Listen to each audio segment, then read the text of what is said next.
What's up, everyone, and welcome back to the Den Dialogues. I'm your host, Ryan Martin, and a little while back we had W Kamau Bell play at the Den Theater, and he was nice enough to sit down with me and have a great conversation, which I'm about to share with you. He just come off of winning Celebrity Jeopardy, which just kind of blew my mind because, well, you have to be pretty damn smart to win any kind of Jeopardy, and he's clearly a very intelligent guy, and he's able to weave that in with comedy and politics, which is incredibly difficult to pull off. I really enjoyed him as a comedian and as a person. You can catch him live at wkamaubell.com. All his tour dates are on there. You can check out his Substack. It's at W Kamau Bell. He writes regularly on there. He's got a book out right now called Who is Government? The Untold Story of Public Service, edited by Michael Lewis. It's a collection of essays, and he's got some essays in there. You can find that on Amazon. I hope you enjoyed this conversation as much as I did with W. Kamau Bell.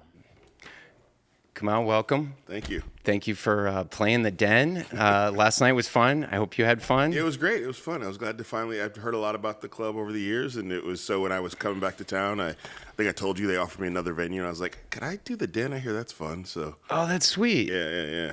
No, I actually didn't. I didn't know it went down like that. I love hearing that, man. Yeah. Because you're friends with Hurry, right? Yeah, we're good friends. Yeah. He's done a couple things here. I think he's. I know he's on. He got his face outside. Yeah. I don't like that. Sorry, Harry, we got to take this down. Yeah, no, I'm not saying my face, just somebody else's face. It just makes me feel like he's winning. Yeah. So you just came off. So, all right. So you came on stage yesterday, and somebody was throwing flowers at you, threw a card at you. Yeah. And then you read the card on stage. Yeah. And they were like, it was something about like Celebrity Jeopardy, which you just won. Yeah, on Wednesday. Yeah. That's so crazy. It is crazy. I've never, just to be clear, I don't normally show up to the stage with gifts. So that was like, I saw the card and then the flowers showed up. Okay, I was going to ask, is that normal? That's not, I mean, people often say very nice things about how what my work was meant to them, but gifts are rare. So yeah, and first they said flowers. I'm like, what am I gonna do with flowers? And they were knitted flowers. I'm like, oh, these are nice. So you could like take them on because you made a joke about it. I don't have to go to Hudson News to buy my kids gifts now. I can give them these knitted flowers. So yeah.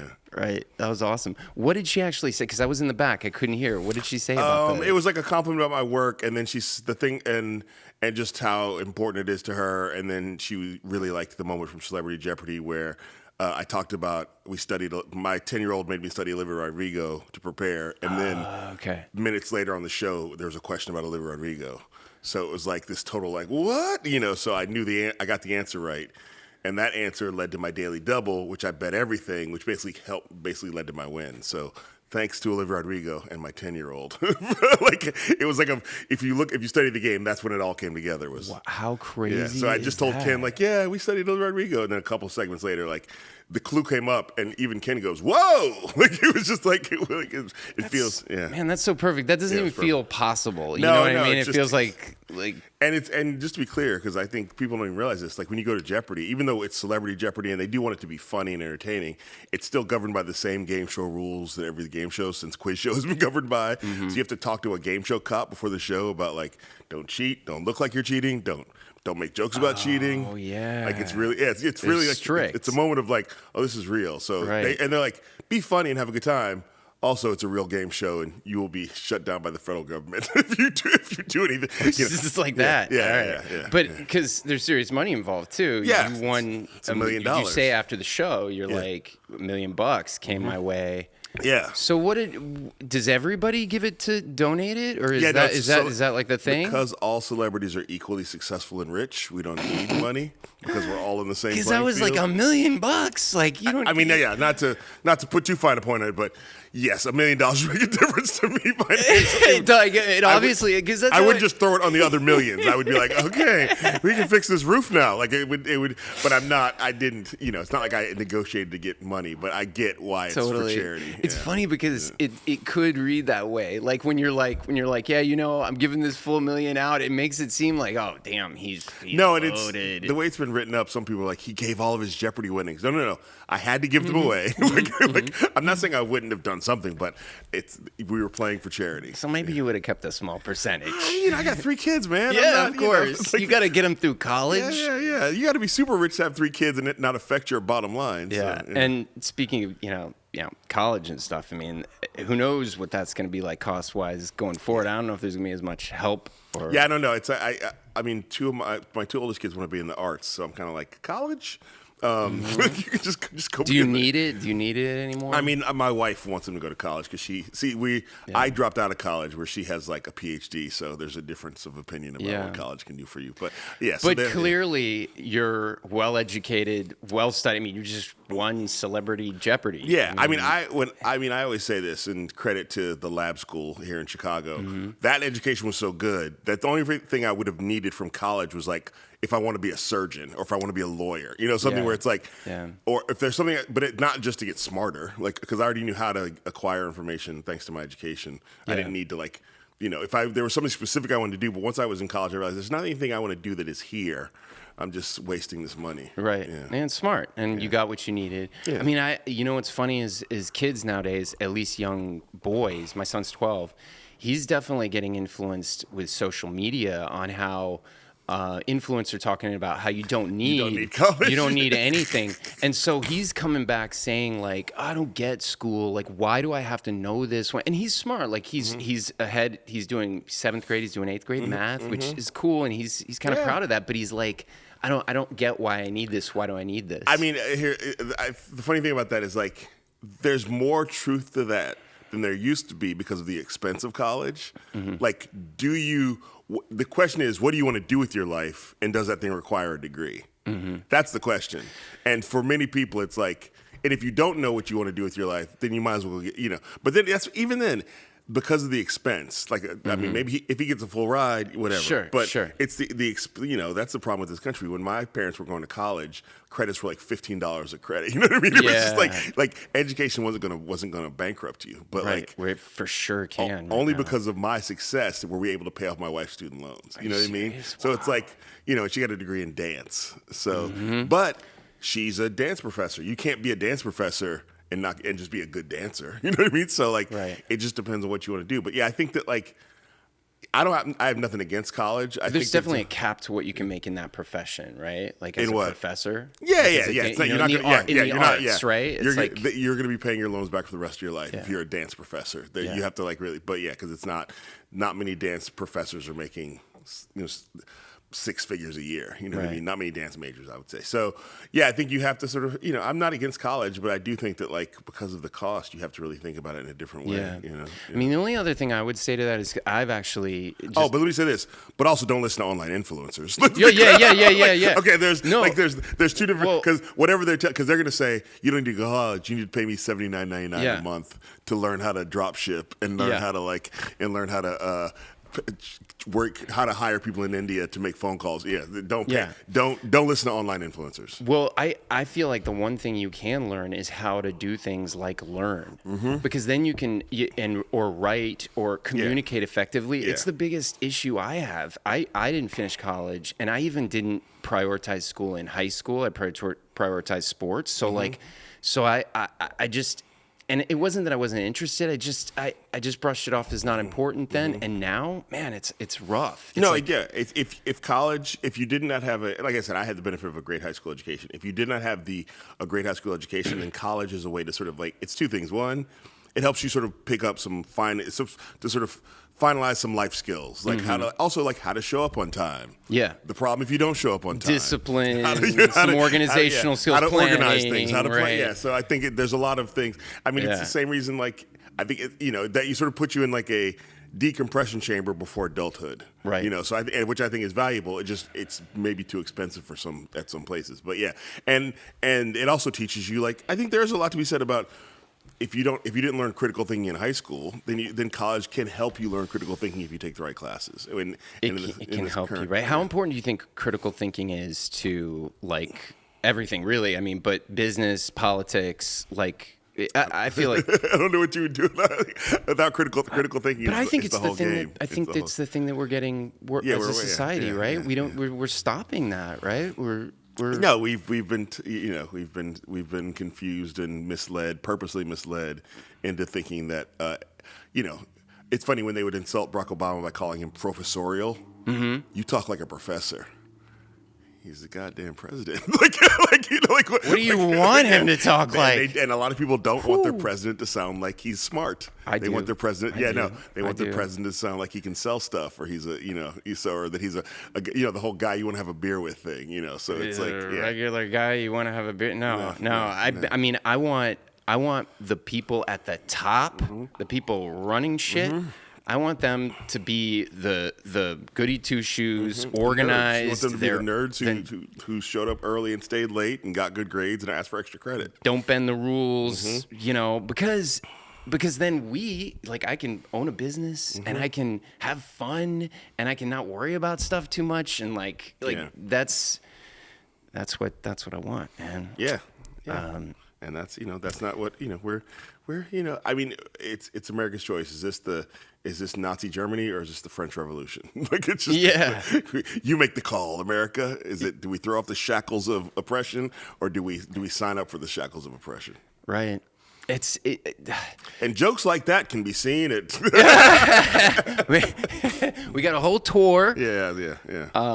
Speaking of tour, you've got your tour happening right now. You were at the United Center. Not the United Center. Oh my gosh, you were at the Kennedy Center. Cat Williams was at the United Center. I was not at the United Center. Yeah. I was at the Kennedy Center. That's where my tour started, ironically enough. Yeah. Yeah. So, tell me a little bit about that. I mean, obviously now what's happened with the Kennedy Center, but so I booked that gig and I think my agent I was at the Kennedy Center. Hanging out, I went to go see Mo Willems. You know the children's book author Mo Willems. He's a friend of mine. Okay. And I went to see a show, and somebody at the Kennedy Center was like, "When are you going to come back and do stand up?" And I was like, "I'm thinking about it now." And so they sort of came to me, my agent, and said, "Hey, we'd like to come out and come here." Yeah. And I was like, opening my tour at the Kennedy Center seems like a lot, but my whole career has been like, "Oh no, let's give it a shot." And so it was supposed to be January 20th, I think, that weekend of the inauguration. And that was when everybody was like, it's Kamala Summer. It's going to be, she's going to be the first woman. It was booked before. Yeah, okay. So, and then Trump won. And then I was like, is that a good idea? And I reached out to my agent and she was like, let me ask them. And they're like, no, let's move the date because it was going to be inauguration weekend. And then we moved it to just a random date in February. And that ended up being the day before the day I was flying out there was the day he officially took over the Kennedy Center. He had talked about it, but nobody knew what it meant. And then I was on the plane as all the news was breaking that he was taking over the Kennedy Center. And they still didn't know what that meant, but it was just and then it was do you want to come do the show? And I was like, well, I'm on the plane. And I thought about it. I thought about it a lot because I was like, because it was under his wing, right? Yeah, but it was also none of the people who had booked me, all the people who booked me were still there. Mm-hmm. Everybody who bought tickets was buying tickets to see me. They're not buying tickets to support Trump. You know what I mean? Mm-hmm. It was and I thought if anybody, I think of myself as a comedian in the tradition of not comparing myself, but Lenny Bruce, mm-hmm. Mort Saul, Dick Gregory, hell, Wanda Sykes, Margaret Cho, comedians who step on stage and say the thing that needs to be said. Mm-hmm. So Bill Hicks, so. For me, it was just I kept when he finally said the thing about it got too wokey. I was just I am the guy that needs to be there. I need to go be wokey in the Kennedy Center just to show him and his people that we're not afraid of him.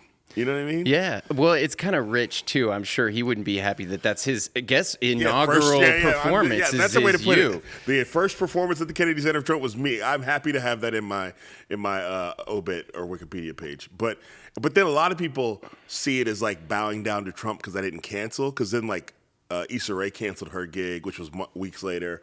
Rhiannon Giddens, bluegrass player, banjo player, canceled her gig, and people saw that as being noble to cancel your gig, right? And then seeing not cancel your gig is somehow bowing down to him. When it's no, I'm going to go in there and call him everything except a child of God, right? And also unify these people and give the people here a good feeling and make them feel better about the state of the world and make them feel empowered, which is what he wants them to feel bad. If I don't go, they all feel bad.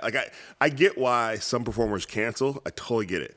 But I don't think going means you're doing the opposite work. Right. So the way I compare it is there was a I sort of started doing research on this because I got curious about it. So when North Carolina did the bathroom bills, where they were like saying you had to go to the bathroom of the birth you were assigned on your birth certificate, anti-trans bathroom bills, a bunch of music performers canceled because it affected these venues.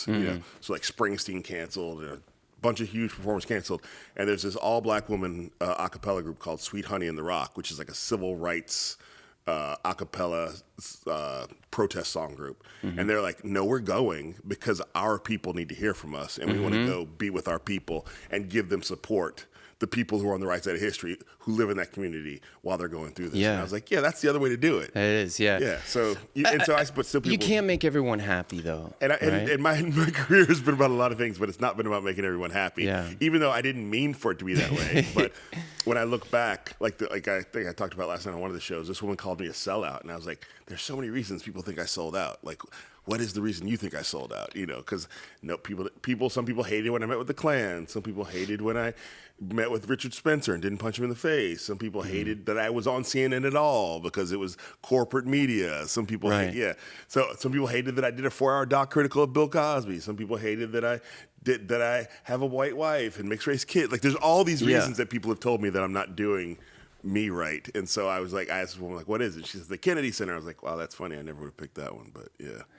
It's so weird how we can be so judgmental of each other. Like, it seems like that's like you're doing the best you can. We're all doing the best we can, and we're trying to explore. How can we, like, if we're paralyzed by fear of what some group or follower or whoever is gonna say after we do it, we be paralyzed. Well, and it also doesn't make for a good stand-up comic. Like, if you're trying to please the crowd, you're not going to be that funny because you're not going to step over any lines. You're not going to step on any toes. And so, like, for me, one of the things I like is that even though my crowd, there's this audience who likes me and comes out to see me, but that doesn't mean we agree on everything. Right. And so last night in the first show, I don't know if you saw that, a woman got mad that I was calling Joe Biden old.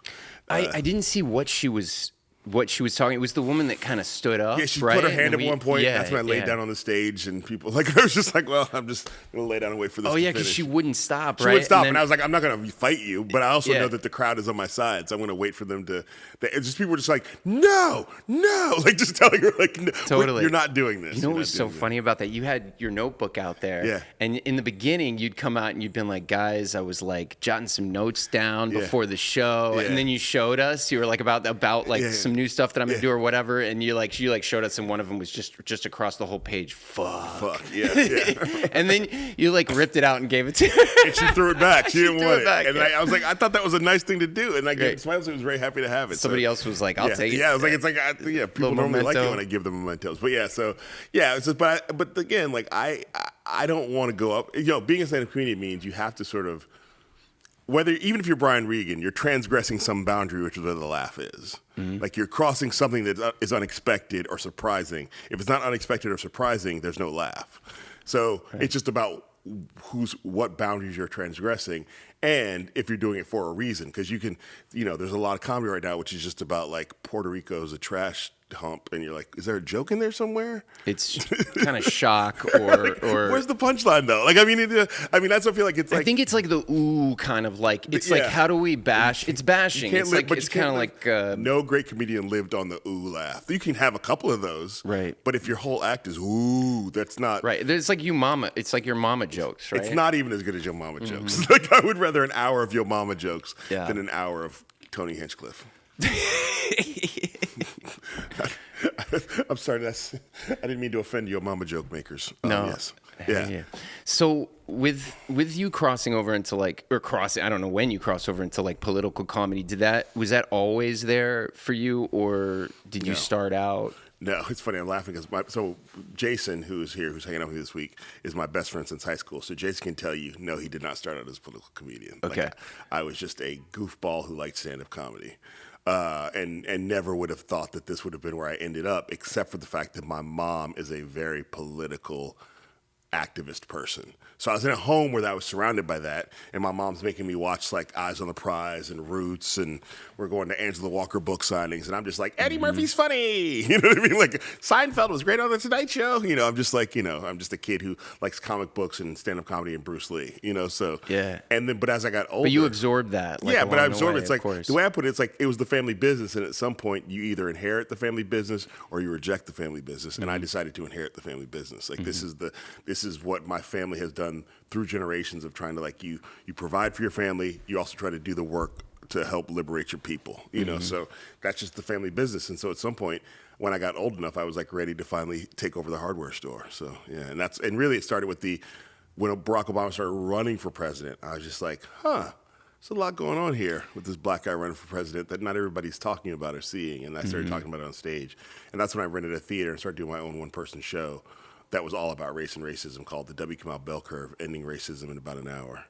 Nice. And the gimmick was if you brought a friend of a different race, you got in 2 for 1. So that's where I really oh, that's cool. Yeah, it's 2007, and that's where I really like from that point forward, everything really shifted for me. That's fun. That's a fun way to do that. Yeah, it was great. Yeah, it was a great. It immediately changed my career. I became somebody that the press in San Francisco cared about. I suddenly had a draw. I was suddenly suddenly invited to LA to do my show. Like it just changed my whole career. That's how I got my first TV show because Chris Rock saw me do it in New York. So yeah, but it just was like, it was a sort of the natural evolution of like, I'm ready to inherit the family business. Yeah. I love that you did that. That's kind of a bold move to rent a space and to be like, I'm doing this one-man show. You know, a lot of comedians start out. I mean, I'm sure you did open mics and stuff. Yeah, I did all that. But like to go forward and like, it's not cheap to rent a theater. Nope. You have to like do things that comedians don't like to do. You have to put out money in advance, which comedians like to show up when the show's already ready to go. Right. I mean, it has changed a lot in the current era because of social media. Like I think after my generation, the generation comics came up understanding like how to leverage like their MySpace pages to get audiences at shows and the importance of printing up a flyer. You know, my generation was sort of still sitting in the back of the club waiting for HBO to show up. And HBO wasn't showing up because that's the only way you do it. Yeah, you wait to go to the new faces. You sign a development deal and you get a manager, and then you get a sitcom. That's what had happened for the generation comics like before us, but then that dried up. And so we sort of there's this lost generation of comics that I think started in the mid-90s who sort of like, if you're still around today, it's because you sort of like had to reinvent yourself at some point. So, because I feel like all these comics I know, some are still working, but not many of them sort of lasted because we were all in the back of the club waiting to get discovered. And at that point I was like, because I'd already done New Faces and didn't get a development deal. I went to New Faces with no manager, and I left New Faces with no manager. And I was like, I think that's the first time that's ever happened. So and I was like, I have to figure out how to do something for me. And so while many other comics just stayed in the back of the club, hating the upcoming generation that was starting to like really make it happen. Like Ali Wong was in that generation. Hassan Minhaj was in that generation. Like those are Bay Area comics that I knew when they went on stage the first time. Shang Wang, Al Madrigal. So yeah, there's just a lot of like, we were sort of like jealous of them and angry at them and thought they sucked, and then later we were like, oh, they were more professional than us and funny, you know. And so that's when I decided to go do my one-man show. And you know, of course, comics were like come out. There's also a stereotype of comedians doing their one-man show, and it's just they're telling their jokes slower, like, you know, instead of like bup, they're like bup.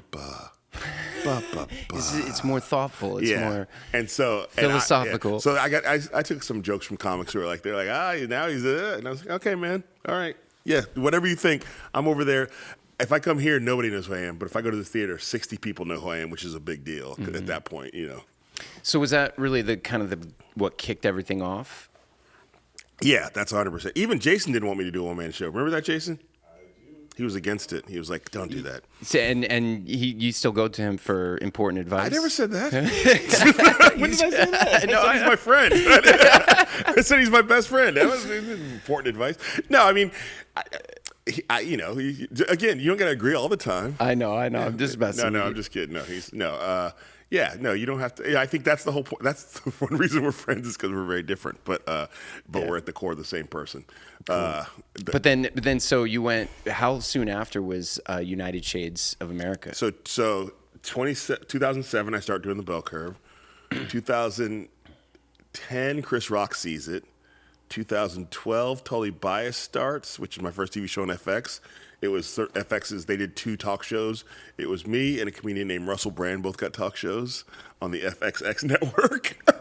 Oh my gosh. I met him once. Wow. Okay. So you weren't together a lot. No. Our shows were on a different, like his show aired, then my show aired, and like a month later. But we were at the upfronts once, and so he walked up to me and looked me in the face, and he realized he was just trying to Russell Brand me, and I was like, man, I'm not here for it. Yeah. You can look me in the face, and you look with your showing up with the upfronts with no shoes on. Good for you, man. Needless to say, none of this is surprising to me. So that show lasted a year, then it got canceled, and then about a year later, about 2014, I got the deal to do a pilot for this show, United Shades of America. The pilot was the KKK episode, and then they picked it up, but didn't start airing until 2016. So from like 2013 to 2016, I was like, from 2014 to 2016, I knew I had a TV show, but it wasn't airing, and I had to figure out how to pay rent until the TV show starts, which is just a crazy, like, I know I have a television show, Yes. but nobody knows and nobody cares, and it's not helping me. So I played a ton of colleges. I did a ton of colleges in that time, doing my one-man show. Doing colleges? I think colleges from like 2013 to 2016, and even a little bit afterwards, really like put food on my table and paid the rent. And then the episode came that first, was that the very first episode, the KKK? Yeah, that was the premiere. It was the pilot and also was the premiere episode. Okay. Yeah. I know people probably ask you about that one the most, but like, sure, yeah.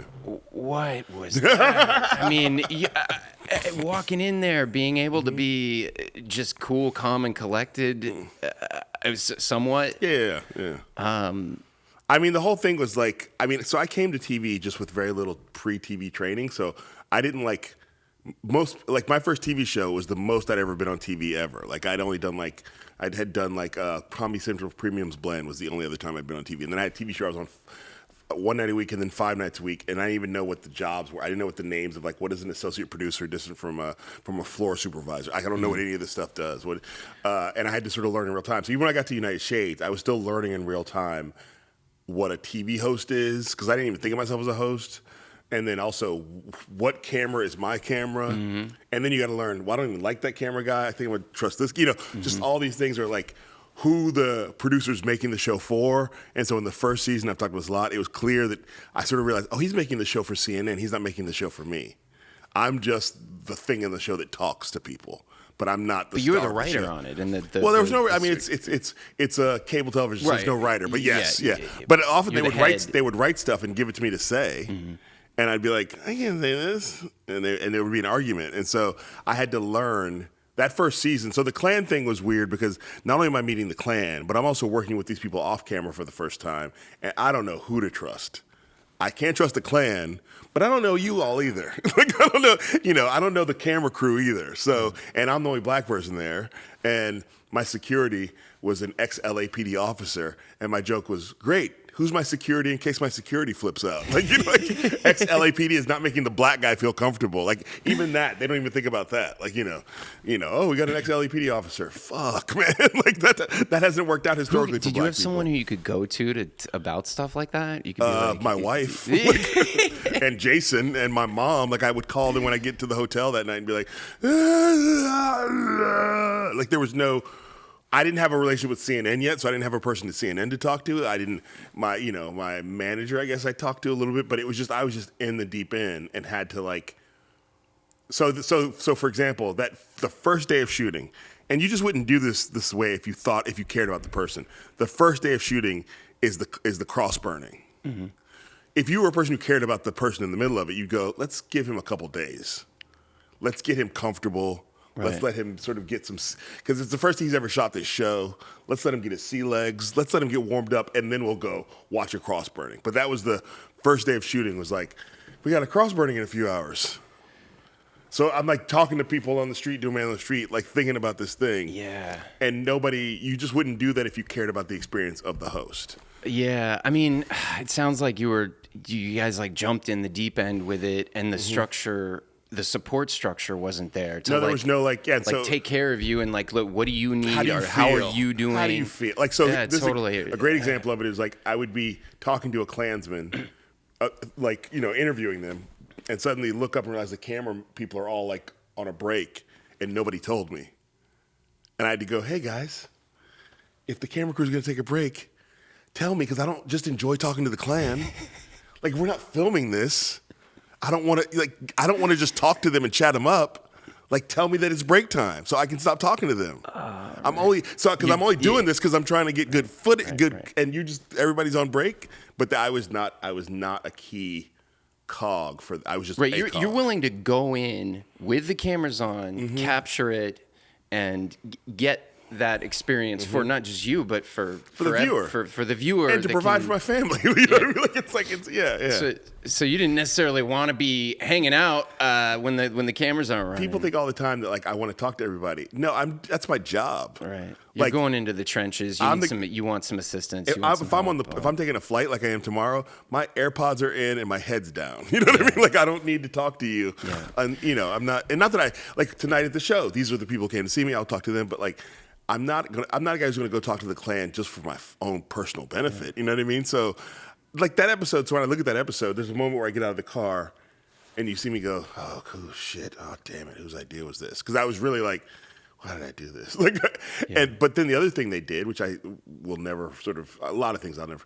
They wouldn't even let the show be as funny as it could be because they were really obsessed with the Klan looking scary, and I was like, they've already got that. We don't have to make the Klan scarier. Yeah. We need to disempower them. So they're trying to control the narrative of it a little bit? They kept saying, we want the Klan to be the villain. We want them to look scary for the dramatic effect. And I was like, so if I made jokes, they would cut them out sometimes.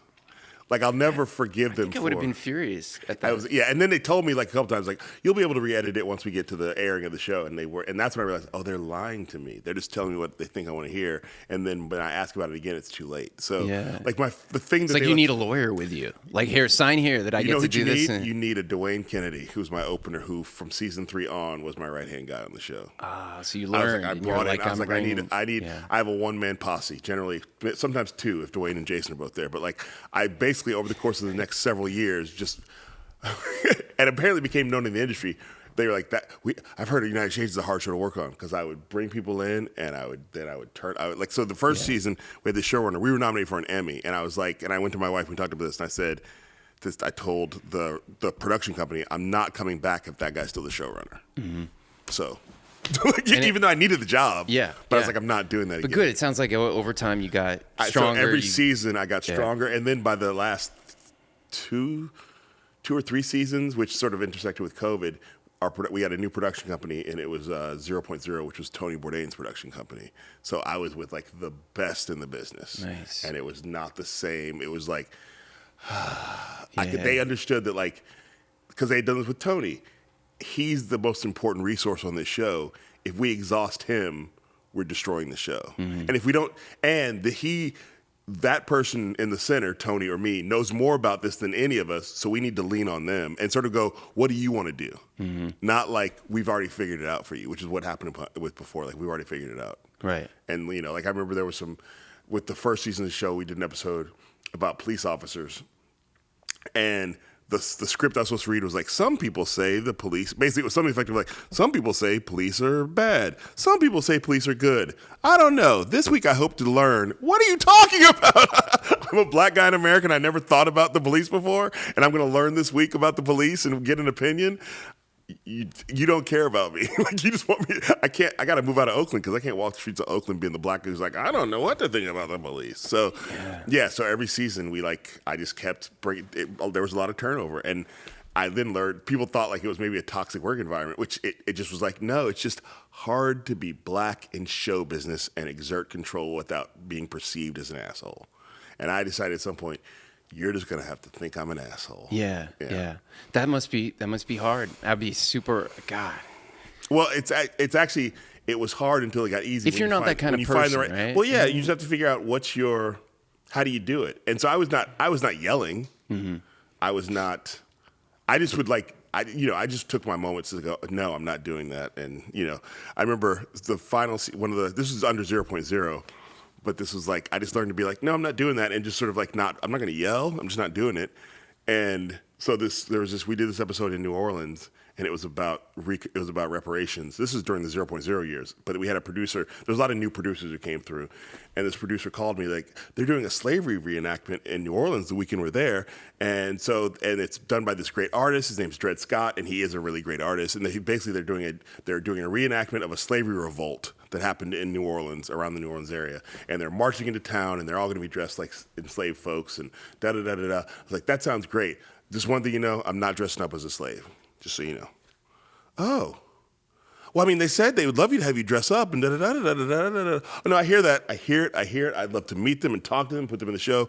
I'm not dressing up So like they were this. kind of expecting you to do it? Mm-hmm. This one producer. And I was just like, yeah, I'm not. And then she told people I was hard to work with. And it was like, because I don't want to dress up as a slave. Yeah. And I was like, I know enough about how show business works. If I dress up as a slave one time, yeah, that image is never going to escape. Everywhere. Anytime anybody's mad at me, anytime anybody thinks I went too far, anybody tells me, you think I sold out before? Like, what if now you got a picture of me dressed up as a slave? I just think that's a respectable decision, right? Given the history, right? I think anybody would think that. Yeah, and it was just this one producer who just, again, had the vision in her mind of what she wanted and was not willing to understand that, no, this is actually my show that you're working on. It's not a show that me and you both work on. How hard is it to not get like resentful when people have these like thoughts and actions, you know, that like that, you know? I mean, the thing that I really was fortunate with that show is that it kept winning awards, so nobody could tell me I was wrong. Yeah. Like, you got here Tuesday. Like, I got 3 Emmys on my shelf from this show, and you're telling me. Right. So there is a sense of, like, I was lucky that the show had been critically acclaimed enough that I didn't feel like I had to, that if I said no, I would explain my no. I wouldn't just say no. But I don't have to, like, fight you over it. Right. And so it is frustrating, but it's also, you have to also remember, this, on some level, it's a very privileged position to be frustrated in. Yeah. As I joke in my act, whenever I get frustrated about show business, the ghost of Harriet Tubman shows up like, oh, is it hard to be a TV host? It's so hard to be a TV host. She's having problems with the producer. Is the producer anything like a Klansman? Meanwhile, she went through it. Yeah. Meanwhile, her day job was was escaping slavery every night. Right. Every night. Her day job was at night. But yeah, so I just sort of, but also it's about surrounding yourself with good people and finding good people and holding on to good people and making sure that those good people want to work with you. So by the time that producer would come around, Dwayne was on the show, and my friend, and Kelly, who's like my right hand in my production company, was on the show. And so we got to New Orleans. I don't know if I've ever told this story before like this, but we got to New Orleans and I had to meet with the producer that night before the shoot the next day. And so we sit down at this hotel, and it's New Orleans, so it's fun to be there. And you're like, hey, we get to be in New Orleans. And we sit down, and as we sit down and talk, she makes another pitch for me to dress up like an enslaved person. I was just like, am I crazy? Like, you start to go, this is the thing about show business. I get why people in show business go crazy. I get it. Because there's so many people who are in this business who are like treating you like a thing, even if you're an A-list celebrity and not a human being. Right. Or they're holding information from you, and then you find out, you're like, why didn't you tell? Like, so I get why. I have a lot of empathy for when people in show business go nuts, because I think it's just like, it's a nuts business. They're pawns. Yeah. Pieces. So like, I have, when I was a kid and I heard, oh, Mariah Carey went crazy, she's just blah, blah. Now I'm like, no, I get it. Whatever I'm going through, she's got to be going through another level of like, you almost need like someone to guide you, someone to prepare you for it. Sounds like you had to learn the hard way. It's also not being famous is not healthy. It's just not good it's not good for humans to be famous. Right, in general. Just full stop. And so nobody's ever done a thing like how to prepare you for it, or here's a class to take. So everybody's got to learn it on their own. I was lucky in that I got famous later in life, so I still resonate more with the unfamous guy than the famous guy. But like, I don't have any problem figuring out why Tom Cruise is weird. You know what I mean? Like, it makes sense, he's right? He's been famous since he was like 22 years old. Right. He's been worldwide known since he was in his early 20s. Like, of course you're going to be. I'm not justifying anything he's done, but I think I get why that would put you in a position of ending up being like looked at as weird by some people. You know what I mean? Totally. Why you would be? Why? Because it's not a healthy environment to sort of be in all the time. Luckily, I live in Oakland, so I'm not in it all the time. A lot of people in Oakland just know me as Kamau, who's lived here for a long time and he made it. You know what I mean? So like. But it is not healthy for you, so you have to sort of figure out how do I walk through this. And for me, Jason's been my friend for 30 years. So when he talks to me, he's not talking to. Are you intimidated by my fame, Jason? But sometimes you are. Sometimes you're like, oh my God, come on. I see you like the guy on TV, and we have to. Yeah. So Jason and Dwayne, I've known when I met Dwayne, I was love 21. how honest Jason is about stuff. Exactly. When I met Dwayne, who was opening last night. You guys don't know, but yeah, he didn't like the coffee that we gave him. Yeah, no, he was very clear. Jason, that's Jason over there. When I met Dwayne, I was 21, and he was the veteran comic who'd been on the scene, and I was the guy who was like, "You're funny. Can I hang out with you?" And I hung out with him. So he's known me since before. The last night they were quoting jokes I used to do that sucked. Just like, why don't you do that joke tonight? Yeah, your worst. Yeah, and when are you going to do that joke again? And so that to me is super healthy to have people around you who are in no way. Me and Dwayne would joke about it. Like, I was like, Dwayne, I really appreciate the fact you're not intimidated by my fame. He's like, yeah, bub, not at all. And we would go on the road on United Shades, and sometimes we'd go to places where nobody knew who I was, which is fine. And we'd have breakfast at some diner in the middle of nowhere. I'm like, I really like how this restaurant tells people not to be intimidated by the celebrities and just leave them alone, as if somehow I'm Tom Cruise. And he's like, yeah, they're really treating you like they don't know who you are at all. And so it's like a fun. The thing that ultimately saved United Shades was having Dwayne on the show, who knew me, and when I was having. So back to the story in New Orleans. Mm-hmm. At some point, when this producer kept saying, you have to blah blah blah, you have to dress, or it kept pushing me to dress up like an enslaved person. I had this moment. This is classic me. I just was like, all right, well, good to hear that. Thank you. Good night. And I just got up and walked away. I'm not going to sit here and do this all night long. You're just out. And then Dwayne and Kelly handled it. Oh, great. Because they had my back, and they sat there and just sort of explained he's not going to do it. He's very clear, but they know me well enough. Like Kelly, I hired, so she didn't know me until we worked together, but she knows me now. And Dwayne has known me for such a long time that having people around you who can take some of the slings and arrows, so you don't have to take them. You don't take all of them. Yeah, you can take most of them, but you don't have to take all of them. And who I knew when I left weren't going to be like, yeah, Kamau's crazy, because that's the other thing. You have to surround yourself with people in your inner circle who, if you're not there, you can trust them to speak for you. Right. Because I've been in positions in this career. This is like the guy who was the showrunner of the first season of United Shades, where I know when I leave the room, he's not speaking for me. And somebody be like, what does Kamau want? He's going to say what he wants me to want, not what I want. Whereas like Kelly and Dwayne, totally, their incentives are not aligned. Their incentives are the human, not the product. Yeah. They want me to feel good. How great is that? It's like you've got good friends, people that know you to your core. Yeah. And as well, do you want some more coffee? Sure, I'll take some more coffee. Yeah, let's do. Q, do you mind grabbing it real quick? Thank you. I think we have a little bit left. It might not be too hot. It's all right. Whatever.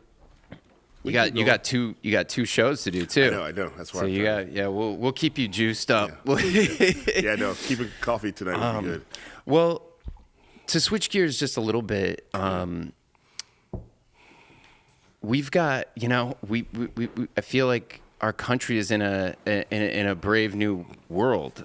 I wish there was a better way to. I think it's a brave old world. Frame a brave old world. Cowardly old world. I think we're just very much going backwards. Cowardly. Yeah. So, how important do you think character is in our leaders, the people that we choose to lead? I mean, in some way, it would be great if our leaders were of good character, but I think our political system is set up in such a way that if you are really a person of good character, you're not going to run for elected office. Really? Like the high levels of elected office? Yeah. And I'm not even saying, here's the thing, some of you hear, what about Barack Obama? I just think that there is a certain type of person who wants to be president, and the things you have to do to get to that level, right. You got to spend more time fundraising than working for the people. So what would solve that? Like that there's not money involved in it? If you took money out of politics, there's so many. Basically, we'd have to redesign the system from the way up, because I think so much of the system, because America is so much based on capitalism and not society, that it's just always going to be, upside. It's always going to be hard it's always going to be, once you get to the top, there's incentives for you to shit on the people at the bottom. Yeah. So I think that the fact that Trump has more billionaires in his cabinet than any president in history is a sign of how this country is constructed. Right. Like that should, or the fact is, I remember like Trump has sort of shown how much this country is not built on checks and balances. We were told that in elementary school. I always thought that. Yeah, that's where we were told that.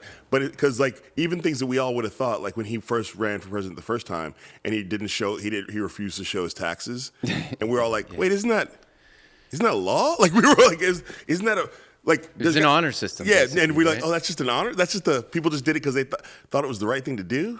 Right. And he was like, I'm not doing it. But isn't it remarkable that we did it? That we went that long. But it's also remarkable that we didn't, once he got out of office, that we didn't then go, okay, we need to make that a stipulation. Right, but that was what was confusing to me about that stuff is there were a lot of red flags like that, right? So those are red flags. So like I would think even if you're MAGA or Republican or hard right, you would still look at that and go, that's a little bit of a red flag. Mm-hmm.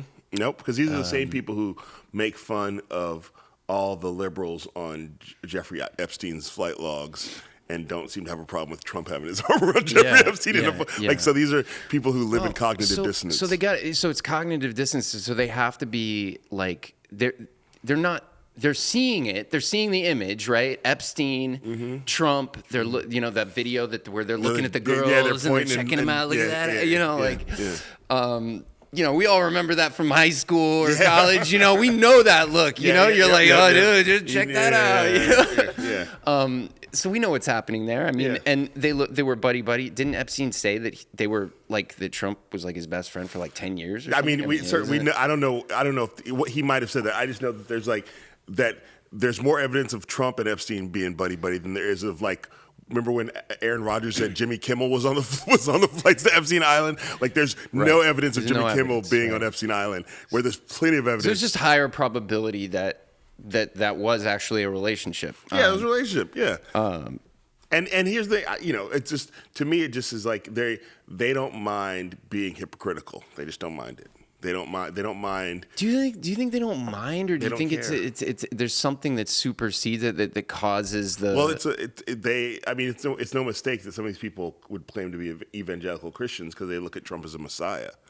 They don't look at him as like a person. They look at him as like a savior, and that's where you get all the QAnon conspiracy theory. But how many of those people are there? Isn't that just like extremists? I think we keep learning it's more than we want it to be. I mean, well, let's put it.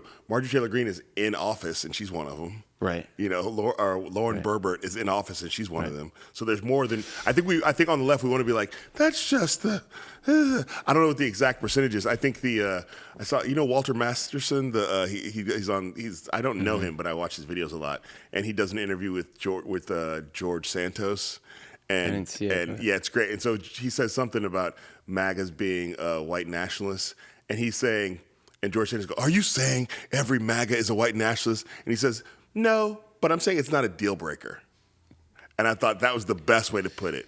So the people who are MAGA, who are not white nationalists or don't think Trump's a Messiah figure, aren't bothered by the people in MAGA who are. So to me, now you're all accomplices. You know what I mean? It's like if you've got 10 cops and one of them's bad, and those other 9 cops haven't talked about how bad that cop is, then you've got 10 bad cops. Mm-hmm. So I think that it's like that. It's not enough of a deal breaker for the people who aren't have Messiah, want him to be a Messiah, or have some sort of like religious conspiratorial fervor, that they're not sort of leaving this party, because of the white nationalists.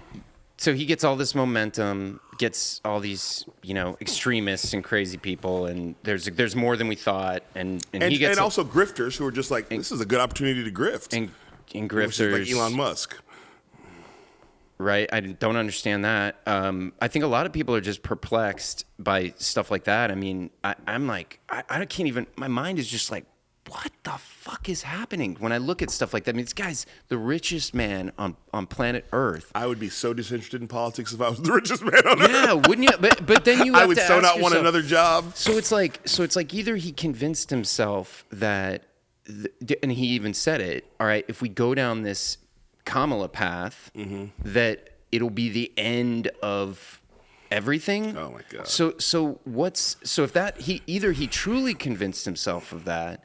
And I think a lot of people actually thought, and I don't know, is it really like transgender freaks you out so much that when it's such a small. It just seems so outsized in proportion to what's real. But then, on top of that, you're just like, why would someone like that get involved? And then you think, okay, well, maybe could it be that there's something else that nobody sees? Is he like indebted somehow to something or someone? Like, is there some position he needs to get out of? No, it's just, I think, first of all, again, and I talk about this on stage a little bit, we're also just ignoring the fact he's a member of an apartheid family from South Africa. Can you explain apartheid a little bit? Sure. So apartheid, Jason, I may need you to weigh in on this because if I don't get it all. Okay, yeah. So apartheid is the system in South Africa that existed until what, the early 90s? Get your phone out. So anyway, until Nelson Mandela became president, basically, which I think is the early 90s. Okay. And it was the system of laws in South Africa that stated explicitly that black people and colored people were of a lower class and station than white people, and therefore it was legal to discriminate against them and treat them as lesser citizens. Wow. So it was legal to say you can only live in this part of town. Okay. You can only get these jobs. You can't do these. It was legal to discriminate. Apartheid was the system in South Africa. It's just, when you hear apartheid, it's just South African Jim Crow, but even more formalized and more legalized. So there was so you could say, I'm not hiring you because you're black, and the law backed you up. like not like the, so that was a part that was okay. So all right. So he comes from a family. What is there? A family that made money during the apartheid era of South Africa, and there's no evidence that they were fighting against apartheid. They were pro-apartheid.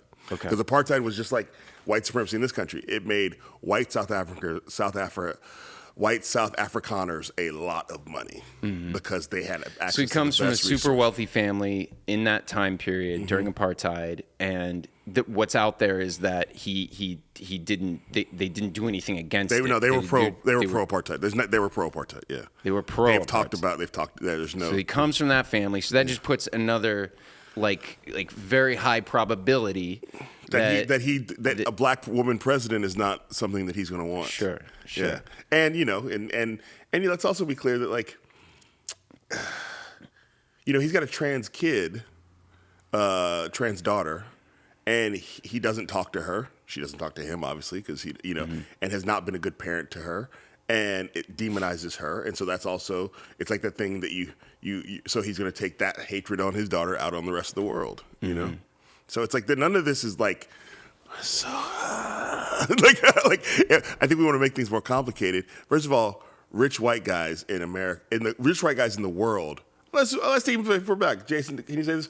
Rich people in the world are generally not advocates for justice. Jason, is that fair? That is totally fair. Okay, so once you get a lot of money, you start to lose your thirst for human rights because your life is different than you're not else's. effective. So I think as long as we can like understand that's part of our human nature, a part of every one of us, maybe. Which is why society has to create actual structures so that you can be a human in your society and live an effective life without being rich. That's called the social safety net. Like which whatever England is, they have a better social safety net than we do. Which some of that is like healthcare is free. Yeah. So that you don't have to like, oh my God, I broke my ankle so I can't work, and now I've got a bunch of medical bills, and so now I'm going to end up homeless, which happens to people all the time. Medical bills cause, the number one cause for homelessness is not drugs, it's not mental health, it's economic. It's medical bills. I ran out of money. Yeah, medical debt is the number one debt in this country. Right. I mean, if you medical debt is the number one cause of bankruptcy. Yeah. If you stay in the hospital for a few days and you don't have insurance, and it could be something not even that major, it could be like $100,000 or something. Yeah. And even if you do have insurance, sometimes you're like, what? But I thought I had insurance. Yeah. So I think that that's why society has to create a social safety net to make sure, because socialism. Yeah, sure. I don't know why I said it like that. You want socialism? I'd like to try it. I think because without a true social safety net, which what that is assembled from is up. We can debate, but I think for me it's like national, like healthcare. Public option healthcare that is free and accessible for everyone, free and accessible, because it can't just be free; it's got to be accessible, easy to get to. Because right now, during COVID, they shut down hospitals in rural areas. So now, if you break your leg, you got to drive for 2 hours to get to the emergency room. You know what I mean? Which puts you in, which is like, so even if it's free. That'd be a painful drive. Exactly. It's 2 hours away. So I think that we have to, so free and accessible. It also means that all the schools have to be giving students all the resources they need. So that means the public school in the poorest neighborhood and the private school in the richest neighborhood have to be giving equal educations, so that everybody, because a more educated populace is better for who? Everybody. Yes. I think it ties directly into everything we've been talking about, right? It's like if you have critical thinkers, right? You don't even have to be that intelligent, but just able to think a little critically, you're going to then notice the ruse. You're going to notice the red flags. And then if you're in an area that's not, it doesn't give you any opportunities, you're not going to look to someone with the answer that can easily sell you the snake oil. Yeah, and I think that's because I'm a part of this organization, Donors Choose. I'm on the board of directors, and I won the money for charity. I won the money on Celebrity Jeopardy for them, and if you go to Donors Choose websites, you see public school teachers who are like, I need snacks for my students because many of them don't eat enough, so they can't learn. So maybe they have the free breakfast here, but that's not providing them enough calories. So every student, and then they have the lunch here, but every student at like 2 o'clock is starting to go like this, because that's what happens to all of us. And they don't have snacks they can bring from home. So I need hygiene products because some of my students don't have soap and what they need. They don't have tampons or whatever they need at home. So like they're literally like providing, because their parents don't have the money to do it. The school has to then provide a lot more, and when the schools don't do it, teachers just reach into their pockets. So why is that considered too woke or whatever? like that just kind of made it's like whoever you are, if you're a strong man. If you're a MAGA tough, you're a tough guy, right? If you're an alpha, right? Yeah. Wouldn't you be like, isn't it strong and tough to be like, let's take care of these kids. Let's take care of them. Isn't it strong to take care of kids that aren't even yours just because you're a good person? Isn't that what Jesus would do? I think isn't that what Jesus said to do? Man. I think people have had their beliefs weaponized against them. So, there's any number of videos of like people who are like, I voted for Trump 3 times.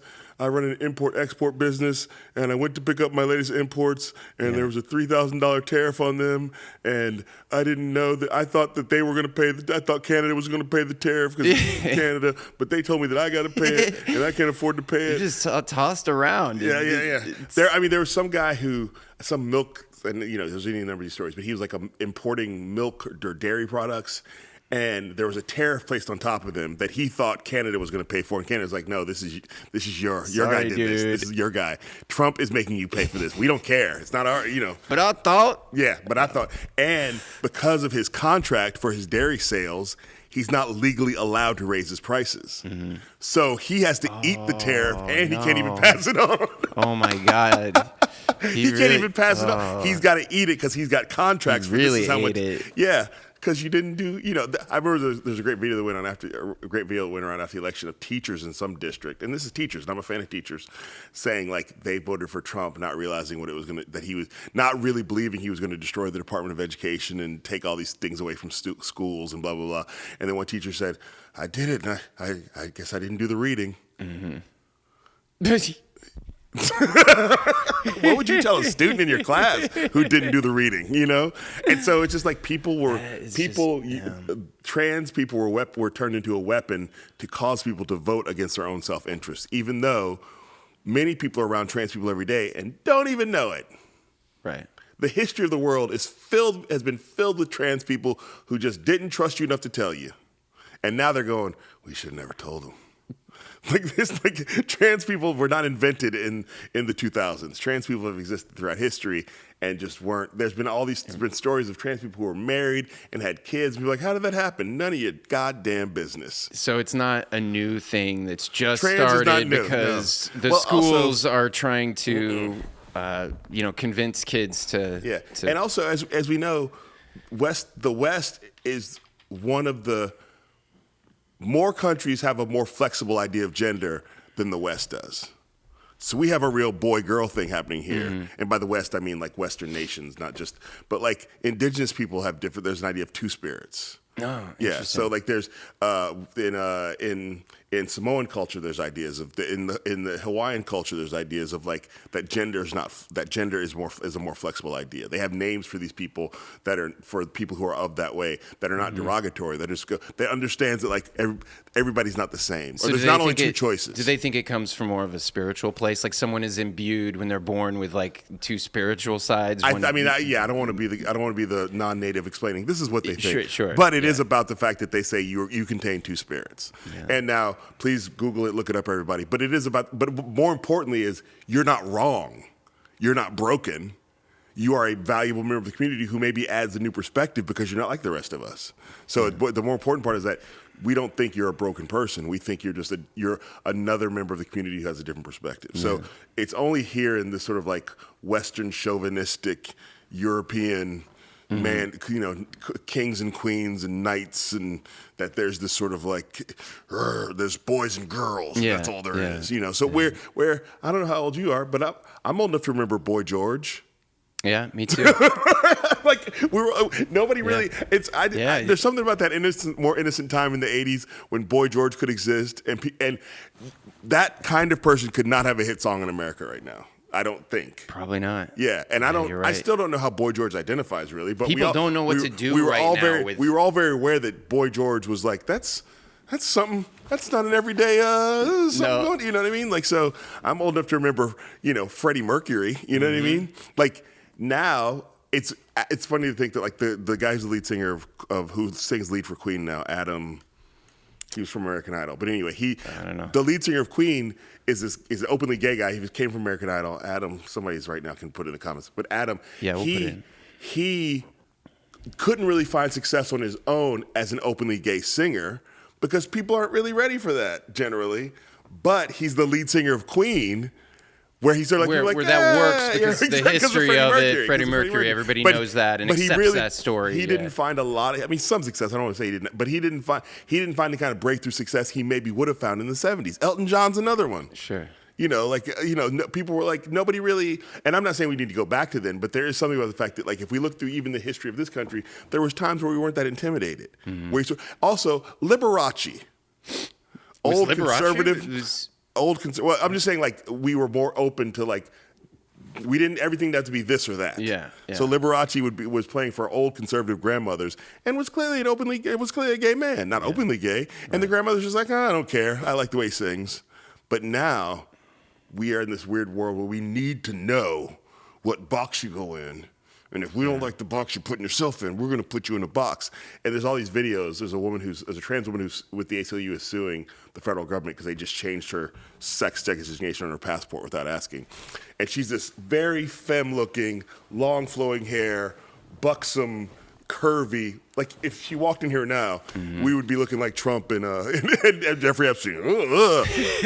But she was born a man, and and she's like, you want me to go into the men's room? Like this woman who, like, you would go, if she walked in the men's room, you would be like, something's wrong here. Yeah. Like, did I come in the wrong bathroom? And she's like, you want me to go to the men's room looking like this? That might cause some problems. Yeah. So we don't even understand, like, you're causing way more problems than you even understand by this trans panic.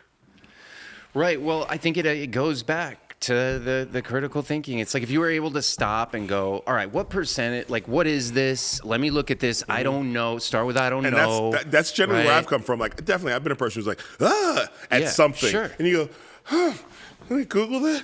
Let me talk to my friend. Yeah. Oh, you're get some. all right. Look around. Gather information. All right. Don't. You know what? 9 times out of 10, it's none of your goddamn business. Totally. It's got nothing to do with you. Or it doesn't affect you that much. Doesn't affect you.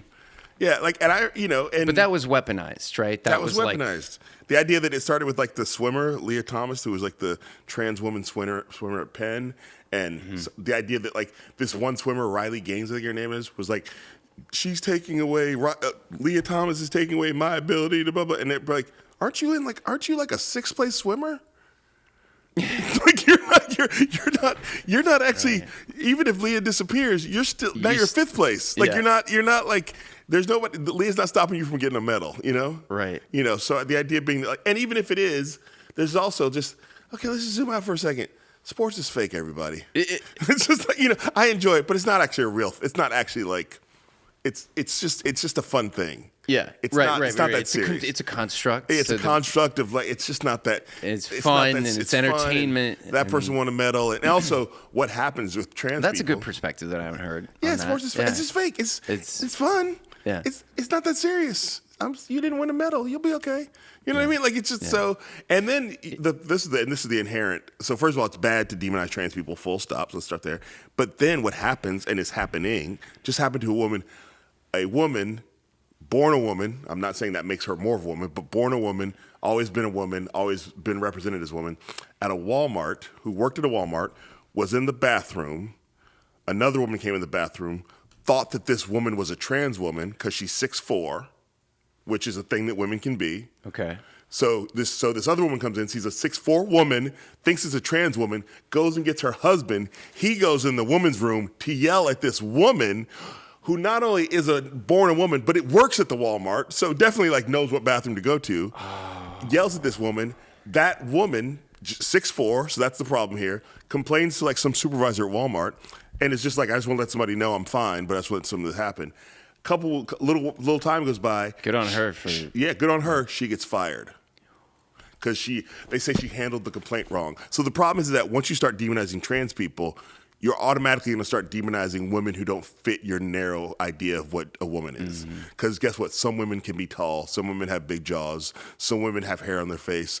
Born a woman. I'm talking about like, it's just the nature of how it goes. Some women have more testosterone because that's how testosterone works. Some women, you know, some women have whatever. It's just the way it is. So once you start demonizing trans people, and it also inevitably black women are the first ones to go, because if a black woman's bigger and stronger, she's probably a man. You know, Serena Williams has been called a man for her whole career. When it's just like, no, I'm just better than all these people.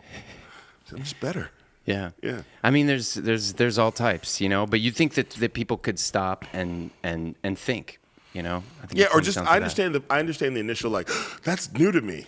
I don't understand I gotta kill it, or I gotta beat it up, or I gotta vote against it. And I think that's what's happening. Your discomfort. You're being told if you're uncomfortable, then something's wrong with the thing that's making you uncomfortable. Instead of generally, that means something is wrong with you if you're uncomfortable. Right. Well, it's not new, like you were saying earlier. Like this is humans for forever, right? These kinds of things that we're going through, but it just feels like it's at a more rapid rate now because of technology, maybe. What do you think is do you think there's any way out for us, or do we have to, before we get everyone as a critical thing? I don't understand. I wish everyone could, including myself. You know, it's like if I need to go back to basics and go, look, I don't know anything, first and foremost, and then go forward from there. If that's necessary to make a good decision, help make the country make a good decision, or the world make a good decision, then maybe I need to do that. Maybe I need to say, look, I know nothing. How do I go forward? I mean, I think so. Because of the world we live in, I think you have to be actively involved in your own liberation and not just hope it happens around you. So one of the things I say to people is like, diversify your social media feed so that you're not always getting stuff that either confirms your bias or stuff that is just there to either entertain you or make you angry. Like, what about making sure that your social media feed is there to educate you? Because all you got to do is like click on more things that are about smart things. Click on, and just things that are like instead of like, I didn't know that. Click on that thing that you didn't know. Prioritize. And I'm not saying you can't also have videos of people falling down. I have those too. Yeah, but sometimes it's fun. But, but it's great to have a video of somebody falling down, a video of an easy way to make pancakes, and a video of somebody explaining why trans panic is happening right now. Sure. Because then I can tell you. Yeah. And it's not because I'm smarter than you. It's because so actively make sure your feed, and I recommend I can have lists of people like follow these people on social media, because then it does mean that you're getting better information.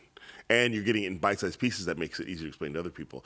And like at this time, the most important thing I think people can do is like really connect to your communities. Like, what can you do at this club that when people come in here, not only are they coming to a comedy show or a music show or whatever, there is something here that happens that people know happens here that is also going to help them when they leave. And there's any number of things that could be. Yeah.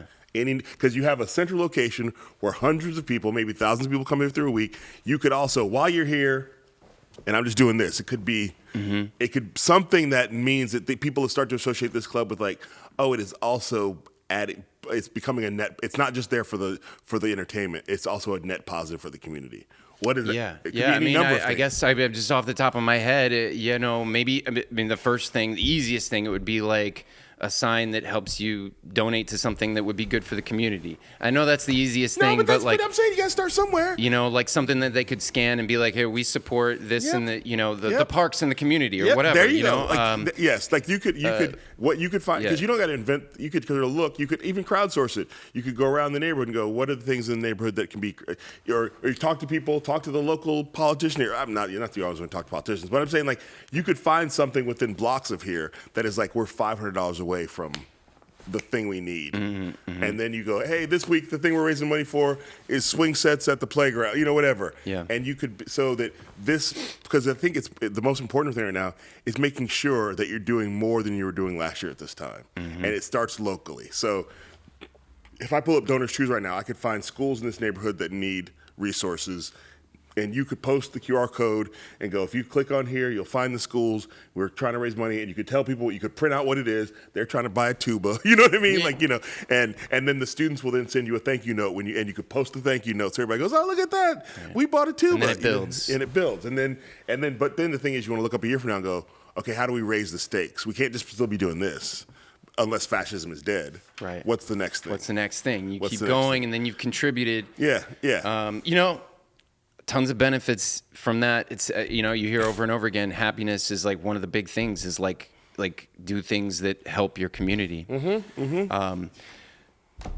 Kamau, I hate to cut this short. It drives me insane because I've like all these pages and notes. There's so many things that I would love to ask you about, but we do have a show to do in 5 minutes. Yeah, now you're my boss. Kamau, can you wrap up that podcast and get on stage?